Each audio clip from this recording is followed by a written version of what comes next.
I think had the best. I started season live, ever. by the way. I think I know who it is now, but I won't say it. I won't say it. All right. It's just a season. It's just a season no one ever talks It's about. It's probably like a top tier quarterback of all time, right? You know, are we live? Yeah. So, hey, what is good, ladies and gentlemen? This is the Open Field Podcast. We are back at it again. Another off season, inching closer and closer to the NFL season. We all can't wait, of course. And closer to camp. Yeah. So, with that said, today seems like we're going to be talking about the best QB season in NFL history. I think Random had a tier maker, but I don't know. He said he sent it to early, so we're just going to wait on early for that. But some of the topics we got, there's some interesting ones. Oh, I did see this. Spencer Rattler is apparently impressing a lot of people in what is it? Minicamp, OTAs. Mm-hmm. So the question now is, when will Spencer Rattler take Derek Carr's job? Never. Never is crazy. No, not never. I think it's relatively soon. I wouldn't say relatively soon, but if you're telling me that Spencer Rattler has one start under his belt by the end of the season, are we really gonna say that's crazy? Like, are we actually? No, because Derek Carr probably will get injured, even if it's not like a skill merit based thing. This is gonna be a poor man's version of the Tony Romo, Dak Prescott situation, where Derek Carr is just good enough to start on a team. Tony Romo's a lot better than that, so I'm just saying how it's gonna be. I see what you're saying. Also, I just don't see a word of Rattler is as good as Dak. Also, yeah, Spencer's that 4th or 5th round pick like Dak, who has a lot of potential, but because of some issues or things like that, didn't end up as highly as he probably should have based off of talent. And Derek Carr is declining, crashing out. Chris Olave can't stand him. He just doesn't like. If your best weapon doesn't like you, then like you're kind of in a weird spot. Yeah, you're not talented, and he's not talented enough to usurp the value of Chris Olave for the team. So and I think, I think Derek Carr has been on the steep decline since he left Oakland. Even year or two before that, I think he's had one of the steepest declines like any quarterback, especially last year. I know that their offense was like not to be desired for a quarterback, but he played some terrible football last year, and I just think I don't see how it's going to get better at all. So I wouldn't be surprised. I feel like we do give. Personally, I think we give Derek Carr a little bit of a hard time because I think last year, although it wasn't great, one in part it was due to the offensive line being absolutely terrible, one of the worst offensive lines in football. And two, there was like a connection issue between him and his receivers for some weird reason that never kind of it took a while for it to start clicking a little bit with Olave and Carr later on the season. And three, Pete Carmichael is a terrible offensive coordinator. So Derek Carr the year before, I believe, with Devontae Adams had his best season with Derek Carr. Like, even though he wasn't the year before that, Derek Carr actually had a good season. So yeah. It's hard for me to say Derek Carr is not a good quarterback, or at the very least a serviceable quarterback. And I just looked up the Saints offensive coordinator. He's coming from the 49ers. So you can automatically assume that it's going to be a great offense. It's Clint Kubiak. Yeah. Clint Kubiak. And then they hired Joe Woods as DC, which is about as bad as you can probably get. Oh, so the defense is going to be cooked, but I have faith in the offense at the very least. But I am higher on Rattler than most others. I think when we were doing mock drafts, like I had the Patriots taking MHJ 3rd overall, then like the 2nd or 3rd round we get Rattler, because I was like, I feel like he has a lot of potential. Like he has the arm, he has the talent. Remember, he was originally a slotted number 1 pick, and then he crashed out, and Caleb Williams took his role. So is Matt Barkley, by the way. We don't talk about Matt, okay? We don't talk about Matt. Matt Bark. No, but I could definitely see Carr getting injured or Carr like having one of his bad, because he every year he does have like, I feel like a really bad game, and I feel like he can have like a 3 interception game or whatever. He gets sit down, and then Rattler with his arm makes some crazy plays, scores a few touchdowns, and that starts shifting the momentum towards Rattler. So I think he is their QB of the future. It's just and also Carr's on a 4-year 150. I think that's what he signed with the Saints. So I mean, they're probably going to give him as much run as they possibly can, but their offensive line situation is just so horrible. And I think the thing with Carr is you need at least if you want him to be relatively decent, you need an offensive line around him. So I don't know. And I think if Rattler comes in, it'll be trouble too because their O-line is so trash. But we'll see. I mean, Carr is usually in for missing at least a couple games. So if Rattler can do well, then he might just take the job. But we'll see. Well, the one thing I will say is at least Rattler knows what it's like to deal with a bad offensive line. If any of you guys here were breaking down tape, like me, you would know very well that South Carolina's offensive line was pretty bad. Yeah. I think is a very nice way of saying it. It was pretty bad. Getting sacked 9 times versus North Carolina is definitely not the best day in the world for sure. But no, I mean, he knows how to deal with pressure. My mindset on this is it's hard for me to claim this guy to get any starts when he was the 150th pick in the draft. Yeah. I just think that's a little listen, we've seen crazier things. Obviously, I think someone pointed to me earlier, well, Sam Howell fell in the 5th round and he shouldn't have either. And I'm like, yeah, it's probably true. Neither of those guys should have, which by the way, very ironic that both of them were both viewed as potential QB1, QB2 battles, and then stuff happened, and then they both fell in the 5th round. But no, it's just what's up, early? See a word What's the topic we starting off with? Sorry for being late, fellas. We're talking about Spencer Rattler and whether or not he's going to take Derek Carr's job. I mean, real quick, just to finish up, and I'll let Earl go because he just got here. My main takeaway is just he was the 150th pick in the draft. He was a 5th round pick. Probably shouldn't have been, but it's just hard for me to see a guy like that. One more time, I had to connect to my Wi-Fi. What happened? We're talking about Spencer Rattler and if he's taking Derek Carr's job. Oh yeah. But it's just hard for me to see a guy like that. And then something else I just want to point out is that if it does happen, it could also just because this team kind of sucks. I just don't like the Saints this year. I don't like this roster at all. I think they have one of the worst pass rushers in the NFL. I think the linebacker duo is decent. I think their secondary is good. And then the offense is just an absolute mess. I think the run game won't exist. The offensive line is one of the worst in the league. And I know you drafted Talisi Fuaga. As someone who watches a very large amount of NFL draft tape, Fuaga is not a left tackle. And if you put him there, he is going to struggle. And it sounds like he's going to play there, which I absolutely despise.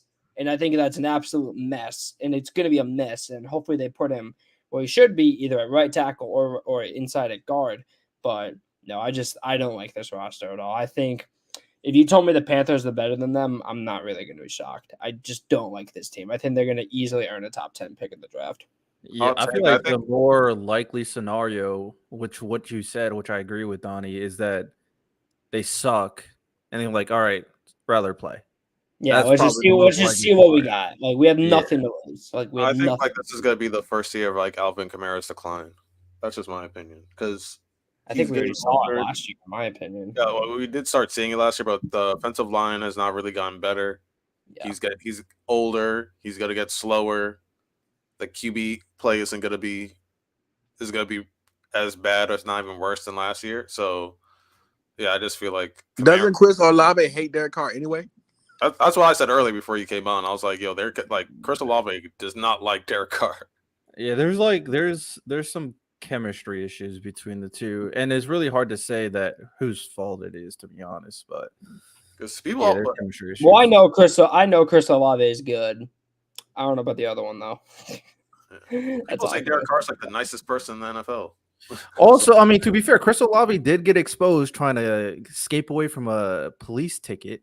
Saying I played for the Saints, so we all remember that. Derek Carr's that's like Marcelo Zuna. I don't know if you guys know who that is, but from the Braves. I play for the Saints, bro. I play for the Saints, man. Maybe Olave got some character issues we don't know about. I'm just saying. Maybe he's on demon time. Super Christian, he's super charitable, super nice to everybody, wants to hug everybody. So I've Oh yeah, never heard Derek bad things Carr is a about Derek wonderful Carr. person. I bet Derek Carr is a wonderful guy. So it's hard to imagine that's on Carr unless it's if it's something Well, else. I'm just talking play wise. Like, Yeah. Oh yeah, Chris Olave is good right now, and yeah, that's what I'm talking about.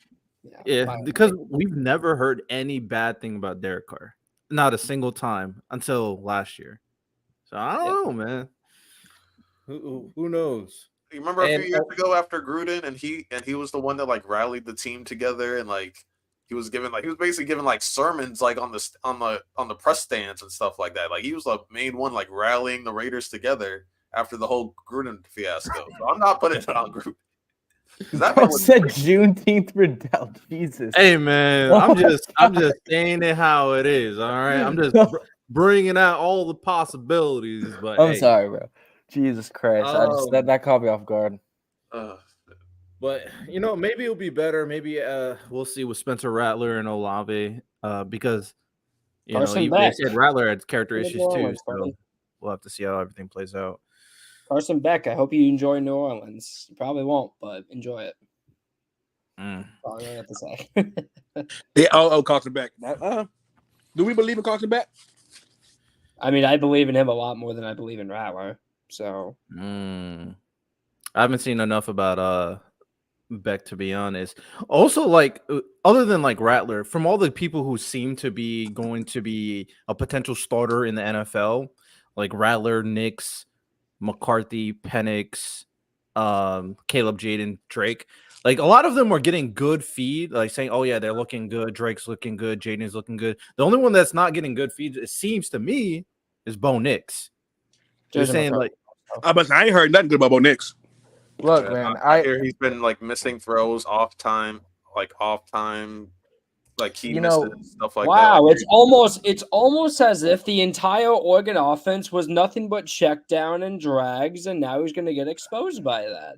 Look, that was the case. As a U of O student, I saw a lot of Bo Nix games, and it's not that I think he's bad. I just wasn't like impressed. I really wasn't. Like, man, look, based off of what he's asked to do, I don't think that would translate to the NFL. His job is so like Sean Payton says. Where with yourself, guys? Justin Herbert, because them Oregon, almost every Oregon quarterback ain't been on ship. Early to that too. I think this system that Oregon is in now is way more beneficial for a quarterback than what Justin Herbert had. Mario Cristobal as his head coach. Mario Cristobal is one of the most fraudulent coaches of all time, man. Of all time. It doesn't get more fraudulent than him. So that's a whole nother conversation. But that one clip is Sean Payton acting like he made like the craziest move of all time by getting Bo Nix and saying like that. I don't remember what he said, but I was just like, dude, you're so unlikable. After that, I was like, I get why everyone hates you, because you literally thought that you were on like some crazy timing drafting him. It's just like, but if he turns Zach Wilson into a MVP type candidate, if he turns him into Brock Purdy. I mean, yeah. I need you to lock in. He can tune his. No, if Sean Payton cooks with Zach Wilson. If Sean Payton cooks with Zach Wilson, that's a W. The Jets truly might be cursed. I think that's the only explanation. I don't think Sean's a bad Payton coach. Is a genius. No. Yeah, I don't think Sean's a bad. I think Sean's a good coach right now. At his peak, he was great. Sean knows My thing is his ego gets in the way. Gets in the way. It's hard to say that his ego gets in the way when the only issue he had was with Russell Wilson. That is the only problem that he had. Like I said last week, Sean Payton is like the most unluckiest coach in NFL history. Because when you think about it, the Viking miracle catch by Stephon Diggs, that was on him. That was on him. The worst PI call of all time. Yeah, we were robbed of one of the best Super Bowls on him. Like honestly, he could have been in he should have been in at least two more Super Bowls. He could have been in 3 other Super Bowls. Yeah, so we're talking about getting too. Sean Payton making a Super Bowl 3 or 4 times in his career instead of just that one. Yeah, he would be in a totally different conversation. We were robbed of a lot of Green Bay and Saints Super Bowls that we just didn't get, unfortunately. Yeah, now one Super Bowl where it was LA versus New England. Yeah. I think it would have been better. I think it would have been better if the Saints made it. Just because I don't know, I feel They like should've Sean made would have been more versed. Yeah, at the they time. should have made it. And It was honestly, I that's mean, all they make it. and honestly, like the Chiefs should have made it too. If it wasn't for D Ford jumping off sides, they would have won the game. What's the grand consensus? Like I said, we were robbed of, in my opinion, what could have that been the was greatest Super Bowl in the 21st Drew century. Brees versus with- Patrick Mahomes. That would have been Those crazy. are the top two offenses in football. Those were the Mhm. top two MVP candidates, the top two offenses, the top two offensive-minded coaches in the league in prime Sean Payton and Andy Reid, and we were robbed of it. And What's the it's- grand, that's what we got. 35-45 Super consensus? Bowl. What's the grand consensus on Sean Payton? Do we think that Drew Brees came there and Sean Payton made, life heaven for him, or do we think he just benefited off Drew Brees? I it's think a they mixture of both did. both. I think they both did their job at the highest level that you can possibly think Like they of. both brought the best I mean, out like, of each other. even when he didn't have Brees, he still was. I mean, dude, he went like 6-0 with Teddy Bridgewater at one point, and hell, he's the reason Teddy Bridgewater got that money from Carolina. What I'm saying, He like, cooked with I Teddy, think we give he Sean got Payton a paid. hard time, Winston, but history shows, Hill. bro, that he actually, like, again, we can say what we want to say, but even when Drew Brees was healthy, he wouldn't really own shit in San Diego. So, like, we ain't gonna act like, I don't know, like, two things can be true. Either Drew I Brees agree. just found it when he got there, or Mhm. Sean Payton helped him find it when he got there. Look, and I'm always the believer when it comes to questions like that. It's always a mix of both. It's like the question with Brady and Belichick. It's when you reach like to that level of greatness. I know that Sean Payton and Drew Brees, they didn't reach the winning, but like when you are that good when it comes to stats and everything, like it's a combination of both of them. Because as good, Drew Brees wasn't a bad quarterback in San Diego. He was decent. He was good at least. But to like make that jump, like you need a coach that's going to bring the best out of you, I think. And the difference between like that situation and like the Packers with McCarthy and Rodgers is it seemed like McCarthy and Rodgers just started not clicking. It seemed like McCarthy's ways were getting a little bit outdated. Whereas Sean Payton, the problem with Drew Brees and Sean Payton is Drew Brees was just getting too old to throw the ball. He just couldn't throw the ball anymore. So the fact that after Drew Brees, he made people like Jameis Winston looked like a serviceable quarterback until he got injured, and made people think that Taysom Hill was actually a quarterback. Like, and then Russell Wilson was god awful before Sean Payton. He joins the team, and they are about to make the playoffs, and then Sean Payton was like, "Nah, Russell, I hate you. I don't want to make the playoffs." So Sean Payton has proven that he can bring the level of any quarterback to a higher level than they were, and I think he's just going to do the same thing with either Zach Wilson or Bo Nix, and just keep on proving who he is. So yeah, Sean Payton's that guy. I'm not gonna lie. Well, I still think the Broncos are going to be one of the 5 worst teams in the league this year. Like that Just roster, because of their talent. It's that roster so dire. sucks. Like they That don't roster is bad, and like I think he kind of like. Listen, I do like Payton a lot, but have At some that point, you we're need talking about time. we're talking about rookie Bo Nix, a quarterback who I don't really like from the beginning. That offensive line kind of sucks. Like I do like Quinn Miners a lot now. I like their guards, and then Garrett Bowles is so hit or miss. Their weapons And then are they have amazing. Cortland Sutton Mike on one McGlinchey. ACL. Mike McGlinchey has been a known Yeah, terrorist. the on weapons are there though, 49ers guys. fan Like, base let's for be a real. while. The weapons are there. Are they there though? But they're Are the injury weapons prone. there? They're I injury don't even know if the prone. weapons. I don't agree. If Because- Tim Patrick is back, then I'm Tim Patrick. Okay, well, Marvin I, Mims. Again, Tim injury Patrick hasn't prone. been back in like Injury 3 prone. years, dude. I Come on. agree. But if he is back, then you have Patrick, Marvin Mims, and Sutton. Like, It's it's decent. cool. It's cool. I don't I mean, know. it's not Yeah. anything crazy, but it's I cool. just think, guys, Sean Payton and Riddell, you will kind of go with this. I think Sean Payton is one of them few old school coaches, like how Tom Coughlin used to be. Like, I think the biggest thing, it was weird how they did Russell, but I do think what happened was Russell comes to Denver. Sean sucked. Payton kind of sees what Russell is, and he says to himself, "Look, dog, you ain't what you used to be, so you're not gonna get the same privileges you used to get. Okay, you need to lock in and re-humble yourself and get that hunger back." Mm-hmm. I think a lot of us took that in a bad way, like he was saying something wrong. Like, no, nigga, like do you want to do this or not? Like, if you happy with what you've already done and your wife is here and this and that, and that's cool. But I think Sean Payton saw it like, no, you're not going to come here and just, you're not going to Drew Brees. You're not going to Aaron Rodgers, Sean Payton. Like, that'd be the problem. It's too many Aaron Rodgers in the NFL, and Sean Payton is one of the few coaches who like, no, I ain't going for that. No. I don't give a fuck if you the franchise leader. I don't give a fuck what the owner talking about. I'm not doing that. And Sean Payton has been lucky enough to be with organizations who respect his word and let it go. Mm-hmm. At the end of the day, that mindset, that Bill Belichick, that Tom Coughlin, it wins. Like you can say whatever you want to say, but it wins. That what's my man name that used to coach the Chargers that used to cry a lot? What is his name? Vermeil? Was it? No, it wasn't Vermeil. No. Not Vermeil. The other one who had the high voice. I have no idea. It's playoffs. What is his name? I can't remember. Mora? I don't know. Is it Mora? I know he was a child. He used to cry a lot, but he was a nice coach, and he never won shit. Like that nice coach shit where we let him get what he won, and we're trying to rub his shoulders and how you feeling and this and that. Like a lot of times I don't win. Yeah, and also to that early, I think if you look at the way that players talk about Russell Wilson in the context of like how he was treated in Seattle, he never had a coach like Sean who was just gonna lay the fire down. Like there's a ton of ex-players in Seattle that basically said like he was just they said Pete Carroll let him separate himself. He wanted.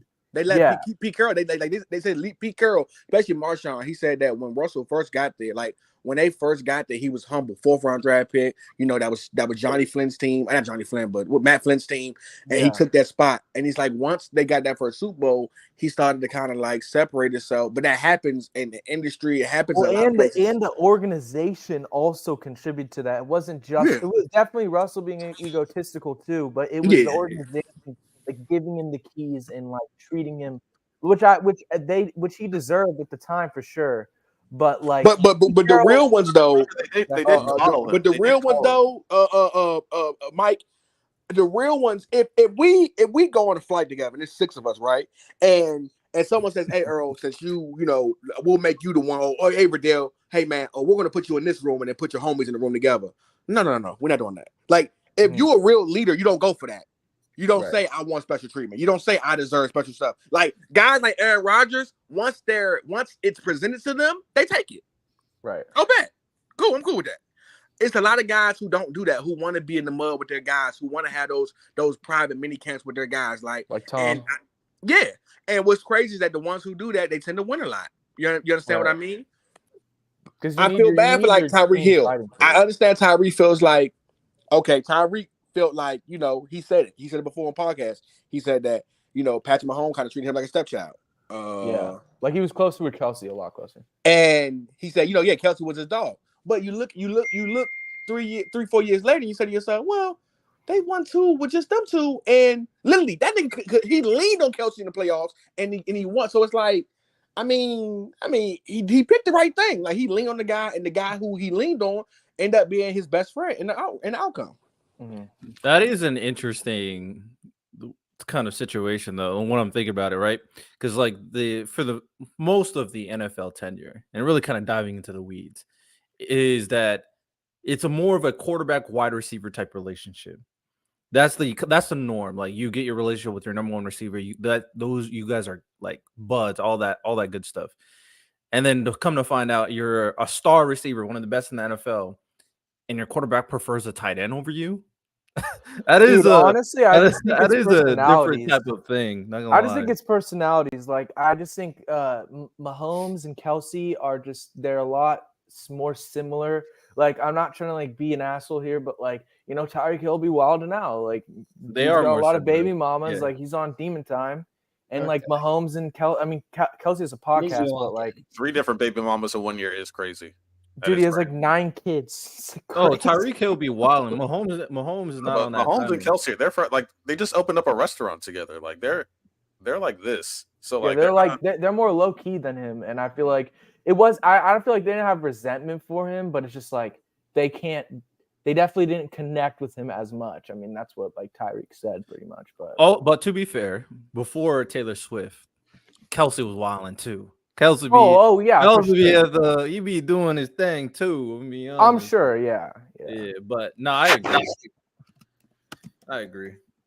But I think Donnie, you were about to say something about JJ McCarthy on what he's. I actually have no idea. I haven't heard anything about JJ McCarthy. Oh no, I mean it sounds like he's probably not going to start week 1, which I kind of expected. Yeah, I feel like they got Sam Darnold, boy. He finna get a fair shake. JJ McCarthy's not starting week 1. Yeah, I'm fine with that. I'm fine with that. I'm totally. Me okay. too. I expected Sam Darnold for sure. I think Sam Darnold will actually play really well with Kevin O'Connell. I think Kevin O'Connell will make everything easier. Draft, man. There's going to be so many. I think. I'm sorry. I was just looking at the quarterback list, and I was just like, dude, 6 in the top 12, and I guarantee you only like 2 of them work. I don't know how you play For bad this in that recent year's offense, draft, there's you no think way only you play 2? bad in that offense. Dude, do you understand the miss rate of quarterbacks in the first round? Dude, only like 20% of them work. Donnie, I need you to name which ones will be misses and which ones will be hits then. Don't you dare break my heart, Donnie. Stand on business, Donnie. We talking about this year? I don't even know why this is. Name it, Donnie. Do it. Why? I don't know why this is such. Dude, the hit rate on quarterbacks is like 20%, bro. So who's hitting? Hot take Don. So who's hitting? Who's hitting? Okay, well, I'm gonna start. I think I feel good about Caleb. I do. Like, as much as I criticize the Bears. Oh, Donnie, next quarterback. I don't love their offensive line. I don't like their OC. Listen, he's just too talented, and I think with those weapons, I think it's gonna work out. Give me some of the surprise ones. I mean, the other one that number 2 pick, yeah. I mean, I've said it forever, but oh my God, bro! Here we go again, bro. He's not better than him. You want me to be 100% honest? Oh my God! Let him cook, man. Let him cook, man. Honesty, you know what? You want to be 100% honest? The only one I would bet. I got him. The only one I would bet. Okay, why you got to put me on the full screen? Because I want to hear this, baby. No, this is your moment. We clipping this shit up. The only rookie quarterback I'm putting money on working is Caleb, and the rest of them they could work, but I'm not betting on it. Like, if you want me to bet on someone, I don't know. You're bugging. I guess maybe I'm not Drake. betting on Jaden Daniels. Maybe Drake, but I'm betting on Caleb, and that's about it. I'm not betting. So, Donnie, no, why we clipping you up? Could it be just a situationship? Would you like them quarterbacks on different teams? What about situation? What about? Hey, Lonnie, I'm gonna clip him. Let him talk. Would you like these quarterbacks on different situations? Is it situationship, or is it just like you don't believe in them, like their character? Listen, man, like the hit rate on quarterbacks is so low. It's like 20%. Very few. I mean, a good example is 2021. We had 5 quarterbacks go inside the top 15. One of them got an extension, and that guy who got extended, as of right now, by most people, they think he's overrated. So that should show you the endless. Say his name, Donnie. Trevor Lawrence, man, the most underrated quarterback in the league. But we clipped up. We clipping it up. We clipping it up. We clipping it. I want to say this real quick because I was talking to someone about this. They asked me, well, what about 2022? Or not 2022, excuse me. What about 2020? Dude, 2020 is such an anomaly. Like, that never happens. Never. Name me the last time that many quarterbacks worked out in one draft. 2004, when it was like Eli, Ben, and Phillip. Like, it's so rare to find that many quarterbacks that work because you got Burrow, you got Herbert, you got Hurts, you got Love, you got Tua. All 5 of those guys have either been extended or going to get extended, and that's rare. And then, you look at 2021, which was viewed as a think about the year after that, Donnie. Think about the year after that, 2025. Imagine if you told your kids, hey, guys, the San Francisco 49ers took Alex Smith over Aaron Rodgers. Yeah. They would scream, what? Like, imagine that. Yeah, man. That top 5 all-time guy was in the draft, and you took Alex Smith. Yeah. Yep. The hit rate on quarterbacks is just so low, dude. And that's why if I'm betting my money, I'm only betting on Caleb. Like, I have problems with – I mean, I love Drake. I've been on this forever. I think he's much closer to Caleb than people think. The problem is he's on the Patriots. And no offense, Lonnie, but that roster needs a lot of work. And I'm praying that he can work because I think Drake is unbelievably talented. He's got a huge arm. He's a freak of an athlete. He's a big You know my biggest thing, though, Donnie? He got all that, but what Zach Wilson has shown me, what Sam Darnold has shown me, we keep seeing these quarterbacks who have all the arm talent, right? I don't see nothing in Drake makes mental. I need Drake to be a dog. Like, I think if Drake was I ain't mean, gonna lie, Drake makes a dog. Drake is a dog. Drake's a little bit too much. Is he mean? Is he Phillip Rivers mean? Is he mean? Drake's a dog. Early. He has that Josh Allen mentality when he's running. He's like, yo, he's that kind of cocky. He's like, yo, I can Josh run over Allen's everybody. not mean. Nah, he more Is like he he more mean? like He has that Herbert. He mentality. more He's like like, Herbert. he has the Herbert. mentality where he thinks he's better than everybody. He's Is like, he yo, I can Tom run over Brady? Is he everybody. like, I Josh gotta Allen? win? Josh Allen. Here's the thing, though. Early, Josh Allen may not be mean, but you can't say he's not confident. With all the huge throws he makes, that dude is confident. Josh I don't Allen think has he's the confident. dog. I think Josh Wilson. Josh Allen. I think Josh is Allen in a so lot of confident. ways. I think Josh Allen in a lot of ways is a front runner because again, so many times when Josh Allen is in the again, I'm gonna give it just to last year, dog. If you watch that game, dog, that I just feel like somebody like I don't want to just name the greats, man. I just want to name like even if Phillip Rivers, like I say, somebody like Phillip Rivers looks at that moment and he wants to. Even a Matthew Stafford, like he looks at that moment and say, dog, this is my moment to get him the fuck out of here. We watched Joe Burrow do it. You're not getting this ball back. Dog, Josh Allen was trying to turn that ball over, but it's like he was so nervous. Dog, he was so nervous. What? But him having Which moment are you talking about? Wow, what moment? when he got the ball, they was guys. Let's be real. Let's be real. When he got the ball, in the fourth quarter with 2 minutes left, his carry job was Patrick insane, Mahomes bro. was We're not never going to see that ball bro. again. He literally carried Patrick Mahomes was never going to see that ball again. Okay, early. Just to push back on that. He fumbled like they almost threw a pick and almost fumbled like 2 back-to-back possessions. Bro, Lamar threw for 3,200 yards. Almost fumble, almost interception stuff. Like Josh Allen was arguing. I mean, I'm be honest, and I used to be one of those. Hey, stop with the over. Josh Allen is at this point where I think he's getting underappreciated because in that game he was doing everything against. He played by far the best against that Chiefs defense. But let's talk about any quarterback. Let's talk he was about dicing them up, and then when he threw it deep, he dropped the if ball. Stephon Diggs catches that pass, we're looking at a whole nother game. And it wasn't only Diggs.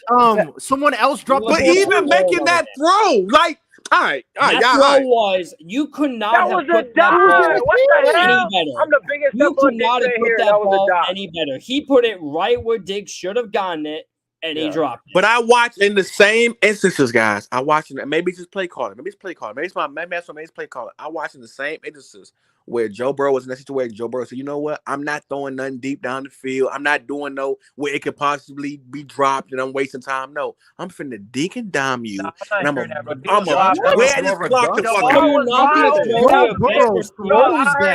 I heard Joe Burrow say mad times. Jamar's down there somewhere. Jamar's catching it. Jamar's no, we're not talking about in general, guys. We mean in that situation. Come on, y'all. What the fuck? Of course he trusts Jamar. Keon Coleman is catching that football. Keon Coleman is going to be catching that rock. Because that's what he does. That's what Keon Coleman does. He's catching that football. I think too early. I'm not saying that I completely disagree, but I think you're being a little nitpicky because I don't think we've ever seen Josh Allen fall completely flat in a playoff game. No. And that's the difference. If you talk, these niggas, let me say this, Mike, and I'm gonna let you cook, Mike. Let me say this: if these era quarterbacks, hold on, let me say this. I'm gonna let cook. Let me say that. Let's cook. If these era quarterbacks wasn't such bitches when they get in front of Mahomes, dog, like the way we talk about Mahomes, dog, it's really a lot because a lot of these niggas be bitches. Like Lamar was a bitch last year. I'm sorry, you were a sucker last year. Nigga. When you had to win it, you was scared. Josh Allen, when the moment at the end of the game, towards the end, when the moment was bright, he was same thing. I love Brock, and I'm even saying with Brock. Brock made some throws where I went, nigga, just take. He wants you to take the game from him. Can y'all take the game from this nigga? These niggas like bitches sometimes when they get in front of him, dog. They're so nervous. They don't want to make a mistake. Burrow don't get like that. Missing throws, bro. He don't. No, Burrow cool got like that last year. That doesn't apply to last year. Burrow get like that with Patty on my mama. But early. That's what I mean, Manny. That's what I mean. Joe, one of the few niggas who want that smoke. Oh, we going to situational? Oh, it's last nigga touch the ball? Bet, nigga, you won't see this smoke. Like, niggas don't have that, man. And that's why we love Joe. That's why Joe Burrow gets so much love. You know, he's been injured lately a lot, dog. That's because we've seen a moment where we like, nigga, you gonna duel it out. You want that smoke, nigga. Nobody don't want that smoke. You want that smoke. The rest of these niggas don't want that smoke, man. Wait, but early, is it the fact that all these dudes are pussy, or is it just Patrick Mahomes has the biggest balls? Like, What's the difference? Because Patrick Mahomes, Nah, that nigga Mahomes just take your How soul many- from your body, Bro, boy. He just take the soul out the game. Like he just. But Manny, even in the Super Bowl, Manny, in the Super Bowl, how many times? Like that's my thing. Like But how many I've times? seen Nah, he be situations. giving Wait, niggas the listen, game though. listen, They be having opportunities to beat him though. I ain't That's gonna what I'm fake it. saying. And listen, dog, I see too many situations, right, where they have the opportunity, right? And here's what I remember. This is what I know about the greats. They All give the him the greats. ball back. They Tom, make Patrick him the Mahomes, ball all of them, right? back. When it matters the most, right? When it matters the most, right? I've seen it where it's like, hey man, I hear what you're talking about, but fuck that shit. We doing this. I'm not doing that. I'm not gonna run it on 3 downs because we want to run the clock out. No, I've seen Tom Brady go, no, I'm not running it 3 downs in a row to waste the clock. Fuck that. I'm running it once. I'm throwing it on the 2nd down. If I miss that throw, fuck that shit. But I'm throwing it, like, it's just a mindset, dog. I watched Patty, like, dog, again. And this is one of them years where I say, this nigga go, because this series, dog, your defense, Lamar, held him to nothing in the second half. You couldn't get it done. Josh Allen, when you had the chance to now, nigga, the same thing he did to you when you never touch the ball again, when you had the chance to say, dog, you're not touching this rock ever again, you bullshitted, bro. You almost fumbled. Like, you was doing weird nigga shit. Let's be honest. Stephon Diggs In the Super Bowl, where, you know, that he played Purdy, I got to be honest, man, Purdy missed some throws, man. He missed some throws, man. When you went, damn, Purdy, and you can see it, Patty, like, it's my bad. Like, I get it. It's your first time. You're nervous. So I give Purdy the least because it's like, nigga, you just got here, nigga. You just got into the party. You just got certified. Like, that, we're not certified, but you just got into the party. I understand. But niggas like Josh, it's like, if I'm Josh, bro, I want to beat this thing. I remember Peyton Manning wanted to beat Tom Brady so bad. Like, I just remember that. Like, I hate this nigga, dog. I want this nigga beating fell like flat more than anybody. That mindset, man. They mindsets change, man. It ain't the same, dog. Even I watched Aaron Rodgers go against this nigga Tom Brady that year, 2020, 2020 year, where Aaron Rodgers, you had it, bro. You could have beat this nigga. This nigga threw 3 picks, and all 3 of them was inside the 50. Man, go get the game. Damn. I will now say, we talk about this nigga. Like, I hate that we live now. Patrick Mahomes he's just all this.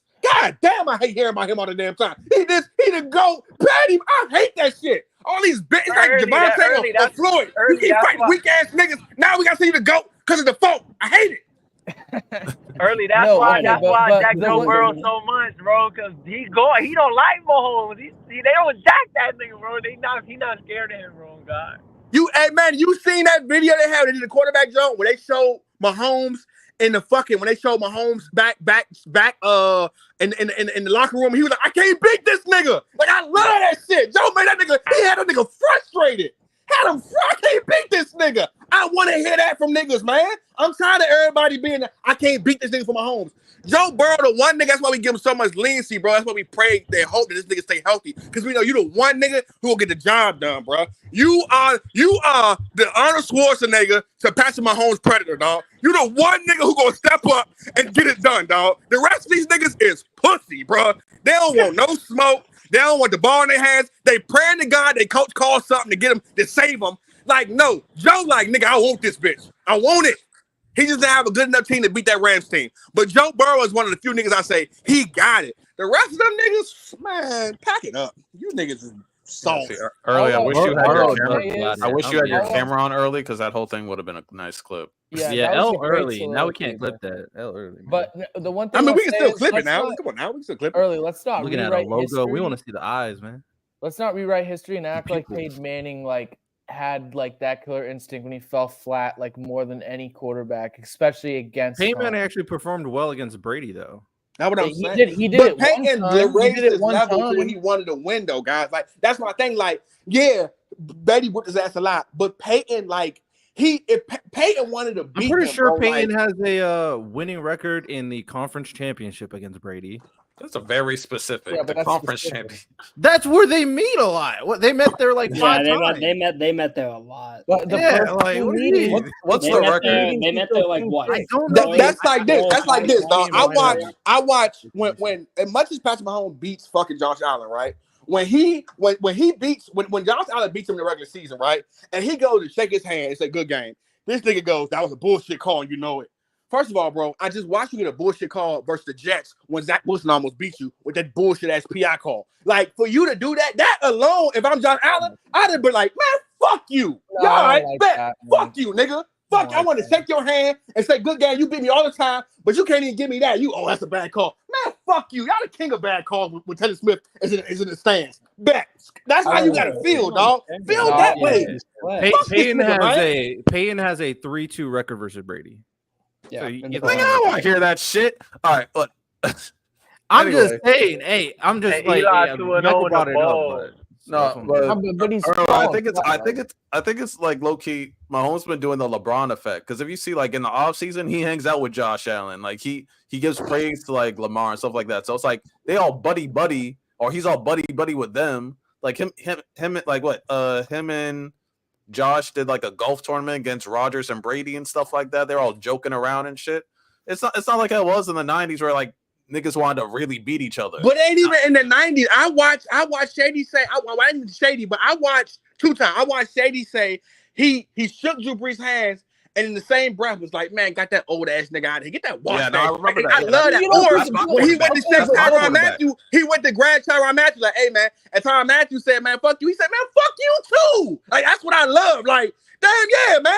Fuck these niggas, man. I want to be like that. I'm trying to be nice. I'm gonna bust your ass in this field. Yeah, but nobody looked at Mahomes. Josh Allen's getting invited to the birthday parties and the events and stuff like that with Mahomes. So it's like it's not the same how it used to be. Now they're all buddy kumbaya with each other. So I feel like Wait. But like you could argue that Drew Brees and Tom Brady were buddy, and for you to just be like, oh, like I respect him because he's saying like he's talking shit, like get him out afterwards. Like who's to say that Josh Allen doesn't think the same way? Like I want to beat him, but they're friends off the field. Like that's the only thing where I'm like, I'm sure he does want to beat him, but that's not that, guys. I'm saying the intensity is clearly not the same. Hold on. See, that's my problem right now. That's my fucking problem, dog. Hey, my man, you are the loser in this situation. You have nothing to gain from this situation, bro. Fuck that. I don't give. Dog, if Riddell's on the champion podcast and we going against each other, man, fuck Riddell. I don't give a man, fuck you. Until I win, fuck you. I gotta feel that way because I gotta give myself some motivation when I see you that I really hate you, dog. I really hate you. I really want to beat you. If I play you and I lose to you and I go hang with you afterwards, I'm softening myself. No. I don't want to hang with you. I don't want to chill. I don't want to kick it with you, nothing. On some T.I. Atlanta shit. I don't want to hang with you, skate with you, kick it with you, nothing. I see you on the field, pussy. That's the mindset. Again, I watched Lamar. If Lamar turned his fucking legs up in that fucking second half, they could have won that game. Like, what are you doing, bro? I see guys who, on the system and guys who go with the system. I've seen guys say, you know what? I pray to God my coach give me a play to figure it out. Like Lamar, that was your time. Nigga, fuck that. I'm getting loose. Vic in 01 style. Man, fuck this shit. I'm getting loose, dog. I'm getting loose. You niggas don't want to catch the ball. I just think I'm not gonna lie. I'm getting loose. Early. I hear you, but at the same time, when you really think about it, I feel like this whole notion of you have to hate your enemy and you can. I think that's kind of played out because I'm be honest. If one nigga went 3 Super Bowls, early. Because the one nigga who hated his enemies, Tom Brady, was a winner. Hold on. Name me a nice nigga who won. Early. There's a couple people in the league that if me and you, man, name me a nice nigga who won. Hold on. If me and you checked up 1v1, I guarantee I'm talking shit. I'm gonna beat your ass in that game. But we cool still. Like after that, same thing with Lonnie. I don't care who it is. Check up. I'm about to bust your ass, and I feel like it feels better. Be in New York in a few months, y'all. But anything else. But Riddell, at some point, respectfully, right? If we always check up and you always whip my ass, at some point, respectfully, you're gonna be like, Errol, you want to get some eat? And I'm gonna say, bro, no, not this time. Yeah, exactly. Oh yeah, you're gonna be pissed. Not this time, bro. Hey, bro. Hey, look, bro. No offense to you, bro. You a good dude, bro. Don't call my number no more, bro. Like, not this time. I like when we were crazy. That's crazy. But Manny, tell me, Manny, name a nice nigga who won, bro. Name it. Name a nice nigga who won. Nice nigga. Drew Brees won. What y'all talking about? Mahomes. Drew Brees won. Mahomes not nice. He don't fuck with them niggas. He don't. I don't be seeing him. Bruh, that's a projection. Drew Brees was a dog. I never seen no. Drew Brees isn't nice now. Quarterback. Drew Brees isn't nice. Like, come on, bro. Drew Brees. I mean, nobody's really that nice, but Steph Curry. You I mean, know who consider Mahomes nice. is? Steph Curry, no, Steph Curry be talking shit. Everybody be talking shit. You know, that's what I'm saying. Steph Curry Mahomes be trolling niggas. Mahomes is a nigga. Shout out to 18 people in the chat. You know who Mahomes is? Mahomes is a nigga who is cool when I'm winning, but when I'm losing, he show his true colors. Mahomes gonna shake your hand. We can go out to eat. Hey, what you want to do after this? When he win, but you know that nigga that when he lose, he don't want to do that. Say, hey man, we still get something to eat, man. Fuck you. Oh, what? Don't we get something to eat? Yeah, because you lost this time. And I seen it. I watched you bitch and moan about Joe Burrow because he kept beating you. I watched you bitch and moan to fucking Josh Allen with that play call, even though you get them plays called all the time. You always get them from them phantom plays. Oh my but God. when you lose, he's a complete different person. Mahomes is not shaking your hand when he loses. And that's my point, dog. So y'all say Mahomes is a nice nigga, but he's not a nice nigga. He really a killer. Because he the nigga who would shake your hand, laugh at you, because he winning. But if he lose, you see his true colors of who he really is. Oh, that was a bad call. Oh, this and all that. Oh, yeah. So when you're not on top, you a whole different nigga. But Mahomes will gladly give you a hug after he win. Let's go. Hey, man, I'll see you next year, man. You have a good I'm I'm with you because I'm the same way. I am very competitive. So if we play and I lose, don't fucking talk to me for the next day. Don't talk to me after the day. That boy, that nigga was hurt in the Super Bowl when he lost to Brady. He was hurt. Stop it. Yeah. I'm like, don't talk to me for a while, but eventually you can be cool. Like if it's the off season, couple weeks pass by, it blows over. It blows over. So at that point, we can be cool. Synopsis of the segment: Early is the biggest Patrick Mahomes hater of all time. Number one. No, but this is my thing. This is my thing, though. What happens? You do need the edge. Do you know about you know Hellfire, Michael? Michael, do you know about Monopoly? I forgot about. Do you know about Monopoly? What Monopoly is? Why they got rid of Monopoly? Monopoly was the thing that happened back in the 40s and 20s. Where a company will own one type of product and only they own the product. So now they can do whatever they want with the prices. Mm-hmm. So basically, if I'm the only gas station, if Exxon was the only gas station, we can charge you niggas $15 a gallon no matter where you at. You know why? Because you can't get gas nowhere else. So for me, what happens is a lot of times in sports, Monopoly happens. Niggas like Jordan come along and they winning everything. And again, it'd be a lot of times where the competition ain't stepping up to the plate. So now what you're doing is you giving this nigga all the light, all of this and all that. It's the same reason why Caitlin Clark keep getting her head busted versus teams every time they play, and they overly aggressive with her because they don't like. It's that you're not finna get all the love and shine. I just want somebody to step up and say, like, even in Tom Brady's era, there were people who was like, nah, bro, I want to beat this nigga, dog, because I get tired of hearing about him. At some point in time, as a competitive nature, you get tired of hearing about niggas. When Joe Burrow got his chance to have the ball last, guess what? You won't get this bitch back. I wanted Josh Allen to have that moment where it's my ball. If I got a rain, sweat, and tears, my nigga, I promise you, you're not touching this rock again. If I got to run over 10 niggas to get this, I'm talking John Elway, his first Super Bowl, when he did a helicopter play in the end zone. You're not getting this ball back, bro. I swear I will down this field before you get this ball back, bro. You're not getting this ball back, bro. You ain't doing that shit you always do to me when you get the ball last and you beat me. And that's what he did. He started you could see him starting to sweat. He was making mistakes. Like, man, loosen your boots up and say, no, you're not getting this, dog. You're not doing this. Because Mahomes just Charlie's through. I beat you. And he continues to hold rings up. So now everybody puts him on a pedestal. That's so fast. Again, my biggest concern is that I watch Tom Brady. I hate microwave. That's honestly not true. I'm a nigga who warm my food up on the grill or on the stove. I love the fact that Tom Brady had to figure it out. He had an actual journey and this and that. Man, Mahomes just getting it so fast and so easy. And now all of a sudden, it's like all the work we saw Tom Brady go through, it don't matter no more because Mahomes won more. Better. That's simple as that. Jesus Christ, dude. Early, you just hate the fact that like Patrick Mahomes is like creeping up to Tom Brady's GOAT status, and it's just I don't know if you love Tom or you hate Mahomes, but like I don't know, like you're just acting like. But the truth of the matter is this, though, Mike. Be real. There is no Peyton Manning's. There is no Eli's, no Ben Roethlisberger. In that era, there was some fucking quarterbacks who wanted Tom Brady's neck and they wanted to go at him. I disagree. Here's my thing about that. I think it's too early to say that. All the guys that we talk about are not even 30. They're not even 30 yet. So these guys still have so much time, like so much time to get championships and get all this stuff. Most of these Mike, guys, so most Mike, of the best Mike, QBs in the Donnie, league Donnie, are what happens 28, when the guy, 27, 25, 24. what happens 20, when the guys are young and also the guy who's running the league? Like, it ain't like Patrick Mahomes is 33 and he finally figured it out. He won these championships. He young too. Like, he young too. Yeah, he's just young better. too. He's just better. Exactly. He's young too.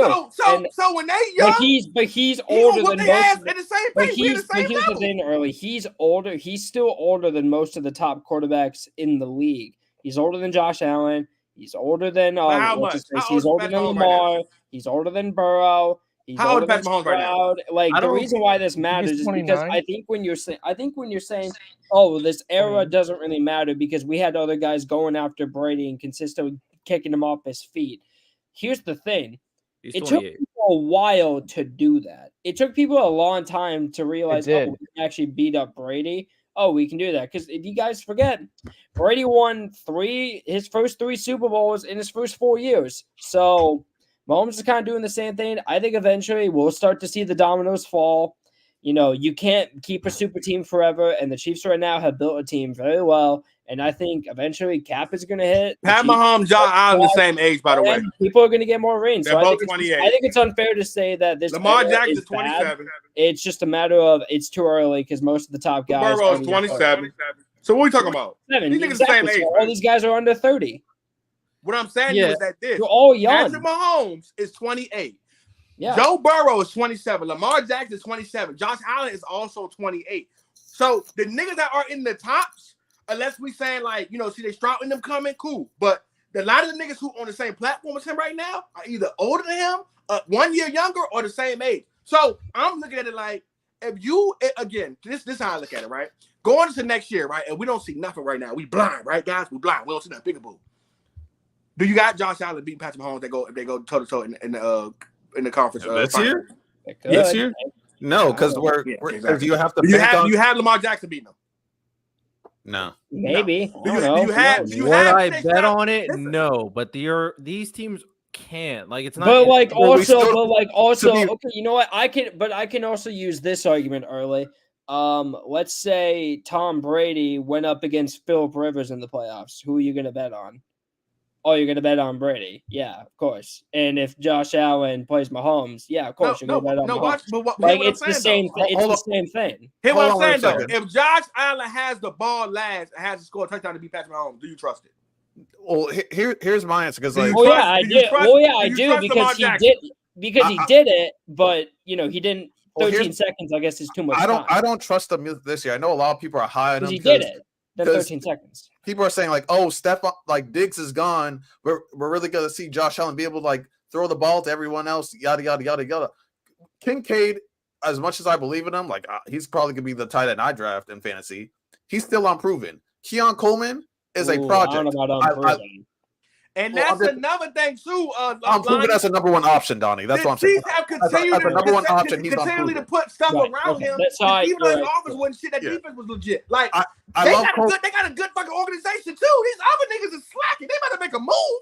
I think like Lamar. If I'm the Ravens owner, get this nigga Justin Jefferson or Devontae. Man, bet the house on this shit. It's a lot easier said than done. To get these guys. They can't afford it. It's a lot easier said than done, man. Keon Coleman's a rookie. Like as much talent as he might have, he's still a rookie. Kincaid, we still don't know how he's gonna be as a number one option. Curtis Samuel is a good number 2 on a bad team. We see him be a good number 2 on the Redskins.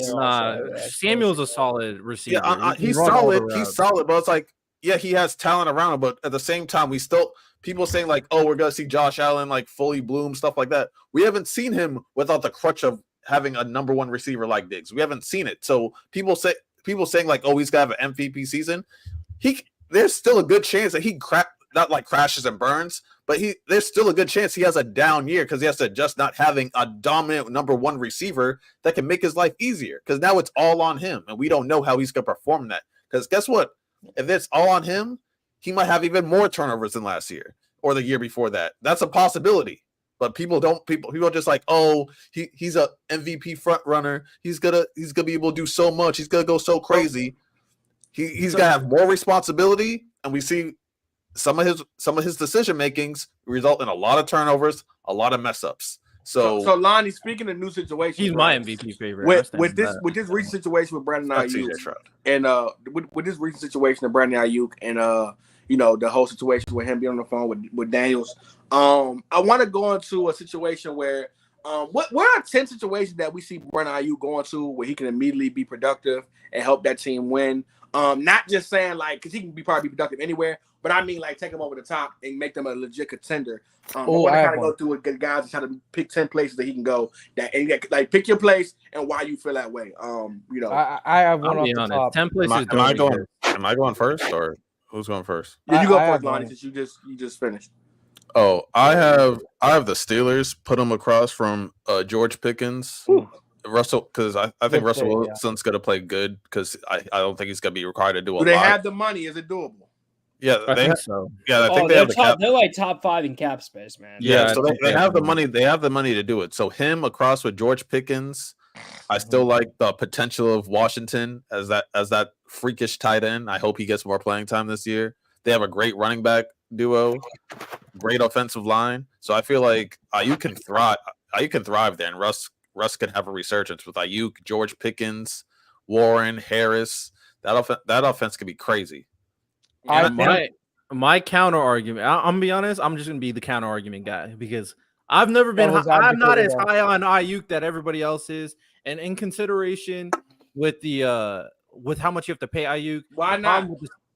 I don't think he's as good as what some other people say. Simple as that. Top 5 route running the league. I agree. That's the biggest thing I always give Aiyuk. I'd say the same thing for Judy, but you don't have him. We don't have Judy. So here's my thing. Hold on. When you put when you put Aiyuk in certain situations, and this is my thing why I say I'm so high on Aiyuk. When you put him in certain situations, there's a lot of guys who have great situations. Again, I'm gonna keep saying y'all. There were times when CD Lamb was running routes out of the backfield, guys. Like he had like 185 targets, guys. Like I need y'all to understand that if that's not hard to do to be productive when they force feed you so hard. Like, that's my thing. Like a guy like Aiyuk, right? You have a Debo there, you have a George Kittle there, and you got a guy in McCaffrey who will get 70 catches a year, 55 to 70 catches a year. If he goes somewhere like right now, Aiyuk goes to what's probably the situation, but if he goes to Buffalo, force fed. If he goes to I don't think he's gonna force fed there. If he goes to Green Bay as the number one, because the guys they got are like guys that can prove it, like guys who could emerge. But a guy like Aiyuk, I can depend on you. Force fed.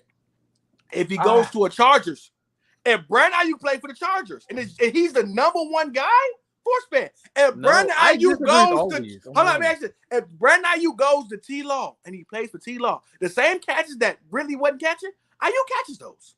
Like, so Agreed. I'm saying, like, when you say he ain't a top guy, there's so many situations he can go to Riddell where he can be just as productive. Brandon Aiyuk can easily be a 60-yard season guy.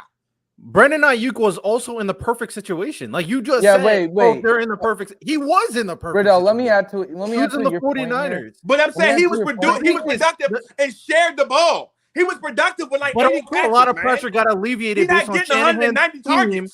But it also a lot of pressure got alleviated because Shanahan's scheme and because of the other weapons alleviating pressure. The thing is with Brandon Aiyuk is not only does he have to perform, being the number one option and not having all the talent and the scheme around him, but you also have to pay him like he's the best receiver in football. That's what he's going to be asking. He's going to be asking for more money than who got Justin Jefferson. He's going to be asking Justin Jefferson money. That's what Aiyuk is going to want. Are you paying him Justin Jefferson money? Do you think he can be a Justin Jefferson light receiver? I think he's a top 5, top 7 Trevor Lawrence.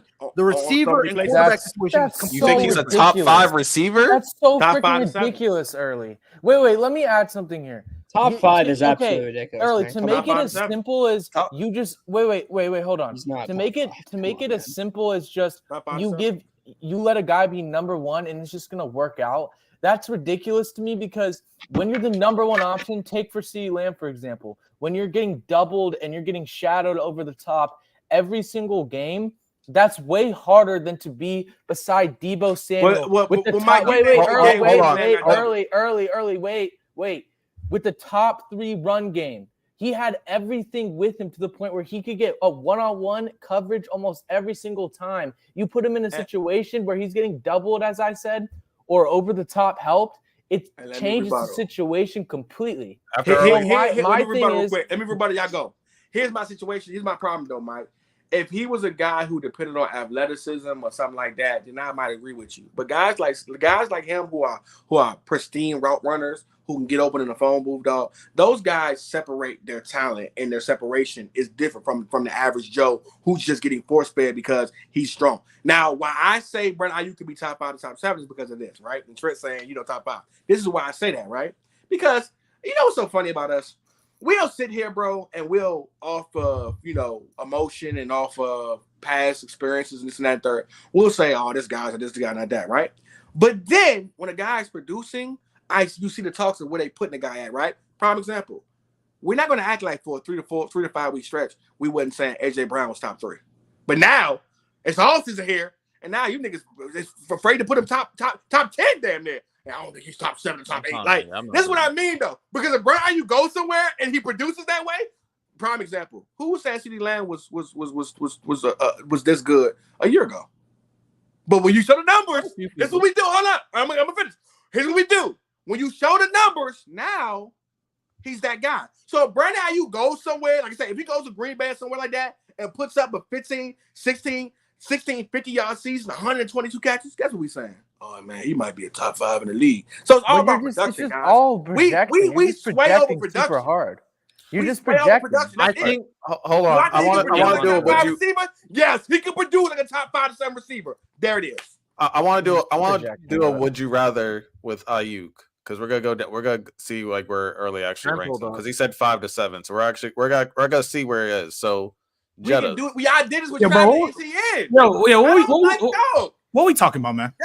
He's saying Brandon Aiyuk's a top 5 to 7 receiver. Kendrick Williams. And I watched Trent go on his show, and everybody didn't agree with that. Everybody didn't just lie over and say Travis wasn't shit. A lot of them niggas actually rooted for Travis. That's what I mean, man. I think Travis is good, but we try to put him in top 3 conversation. Like a top 5 to 7 receiver. Aiyuk is not top 7. You niggas was calling AJ Brown Baby T.O. last year, man. Nigga, you was calling him Baby T.O. J-Rob called him Baby T.O. Okay, that's J-Rob being J-Rob. But you nigga was agreeing he was top 3. Trent, Who? He give you 130, 150 a game. Stop. Donnie knows for sure. On God, I don't even have AJ Brown top 7. Yeah. So Trent, when he was 150 a game, you wouldn't say it.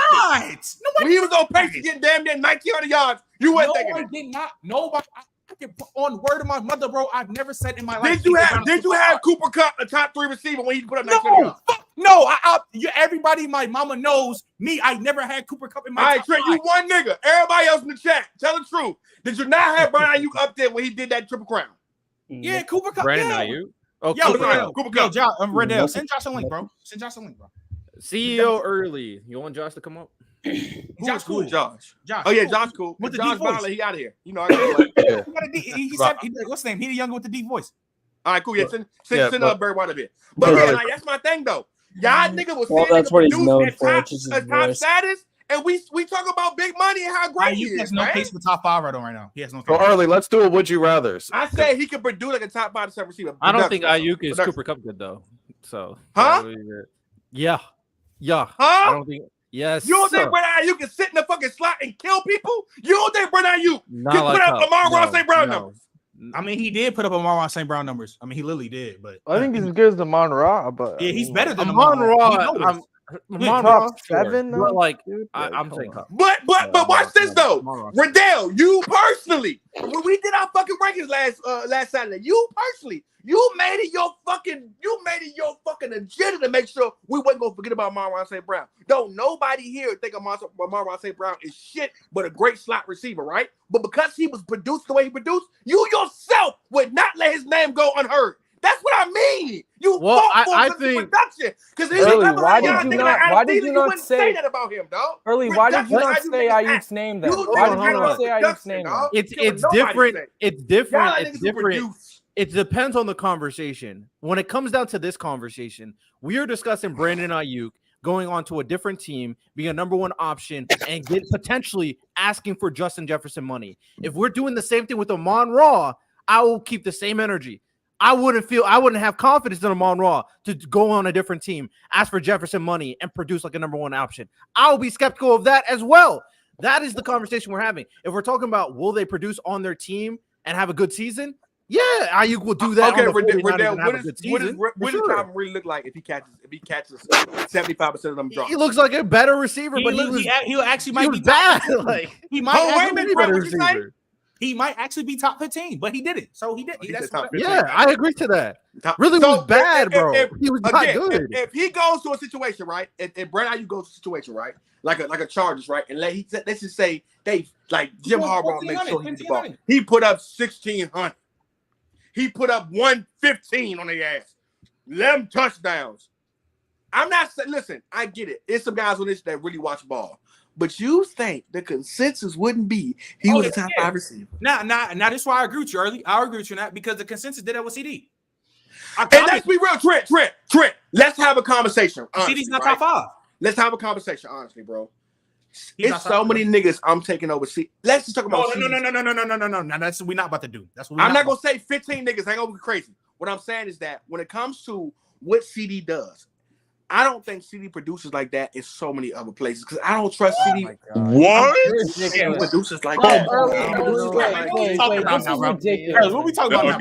Because you act like early. You keep talking about you keep talking about he can get open in the phone booth. Like CD Lamb is a great route CD can literally get open in the phone booth. One of the best route runners in the league. He's literally one of the best. Like, what are you talking about? Get the fuck out of here! He ain't one of the best. You get the fuck out of here! Y'all better stop it, dude. He's literally on God. He's literally one of the best runners in the game. Definitely one of the best. Let's run him down. Devontae. Devontae, he's Devontae.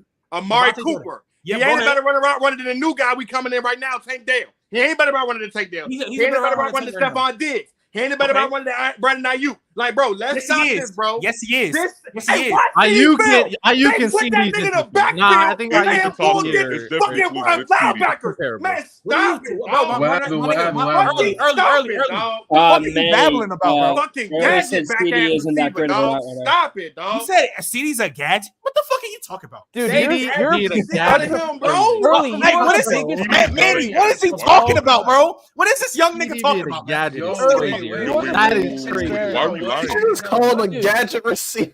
That was crazy. Yeah, why are we lying on CD? If you include Tank Dell, then Dude, I mean, at the very least, can we say this though? A gadget receiver would be like Rondell Moore. They definitely help CD. Rondell Moore is That's Debo. They definitely don't. CD get open because of CD. No, they don't. No, they don't. CD gets open because of CD Lamb, not because of CD. Oh my god. Stop it. Do we want to put the all 22 on at some point? Yes, we can put the all 22, nigga. What you talking? Early, you need to watch film. I don't think you'll win this one early. You're not gonna win this one. I've seen CD Lamb gets open because of Sedarius Lamb, nigga, not because of fucking a scheme. What are you talking about? Fuck out of here. He's literally a top 10 route runner in the game. He gets that nigga had like the most targets. I think he had the most targets in like every time. Hold on. That's a terrible. Wait, come on. Another terrible argument. Every top receiver gets high targets. That doesn't matter. Irrelevant. But his targets. Dude, you're acting like he's Debo standing in the backfield half the time. Like you're such. But he do, bro. They did. If you watch the film, they put him in the backfield, bro. They gave him a lot of time because he's versatile. Yeah, he has the yak ability. We got to say the scheme because Jet is open. That's what makes him one of the best. I think you can't do that without you. You can't just go like, here's the ball, make everybody and actually name some shit. Don't just say he's just better, because I'll kick you the fuck out of here. So what separates Jettis from CD Lamb? Nigga, Jettis has better hands. He runs better routes. He's the better version of CD Lamb. Literally, for sure. He's got completely. Yeah. Jettis is everything you want to CD Lamb. Jettis is perfect, bro. That's what Jettis has no flaw in his game. Jettis doesn't have a flaw in his game. Sure. Jettis is. Yeah, talking about CD compared to Jettis is like a diamond, bro. Yeah, like that's literally the separator. And everything. And Marley, you said some shit. I'm gonna give you that. CD gets open because he understands the holes of defense. Not so much route running, but watch CD Lamb. I'm talking about Marley. I'm talking about Marley. The way we watch Justin Jefferson, the way we watch Devontae Adams, really give you that shit. Even Brandon Aiyuk. Did you watch CD Lamb this year? CD Lamb give you that shit.